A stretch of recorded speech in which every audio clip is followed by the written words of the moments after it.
ये खबर लाहौर से है, जहां पर तजावुजात के खिलाफ ग्रैंड ऑपरेशन रोक दिया गया। मेट्रोपॉलिटन कॉर्पोरेशन और जिला इंतजामिया के मुलाजमीन के इलेक्शन ट्रेनिंग के बायस ये ऑपरेशन रोका गया है। इस पर हम बात करते हैं डॉन न्यूज के रिपोर्टर मोहम्मद तैमूर से और उनसे ये जानने की कोशिश करेंगे कि कितना वक्त दरकार है इस ट्रेनिंग को। लाहौर में तजावुजात के खिलाफ ग्रैंड ऑपरेशन जारी था, जिसे अब रोक दिया गया है। चीफ कॉर्पोरेशन ऑफिसर ने कहा कि मुलाजमीन की इलेक्शन ट्रेनिंग 2 से 3 रोज तक जारी रहेगी और तब तक ये ऑपरेशन मुअत्तल रहेगा।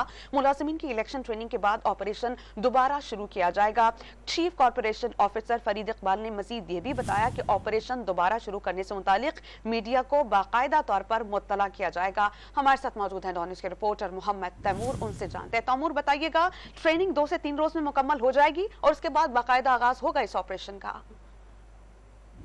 जी बिल्कुल, तजावुजात के खिलाफ ग्रैंड ऑपरेशन जो अब तकरीबन एक हफ्ता कबल जो है लाहौर में जो शुरू किया गया था, मगर अब इलेक्शन ट्रेनिंग की वजह से तकरीबन 3 से 4 रोज जो है वो लग जाएंगे जो इनकी ट्रेनिंग होते हुए। तब उसमें तमाम तर जिले इंतजामिया के मुलाजमीन अफसरान मौजूद हैं और मेट्रोपॉलिटन कॉर्पोरेशन लाहौर के मौजूद हैं। तो इस वजह से अभी जो है ना जिसवी तौर पर समझ लें कि लाहौर में जो तजावुजात के खिलाफ ऑपरेशन है उसको रोका गया, मगर जो सीएम की जानिब से उनका कहना यह है कि अगले 3 से 4 रोज में दोबारा से ग्रैंड ऑपरेशन जो है वो तजावुजात के खिलाफ 3 से 4 रोज बाद ग्रैंड ऑपरेशन दोबारा शुरू होगा। तैमूर, बहुत शुक्रिया, आपने अपडेट किया।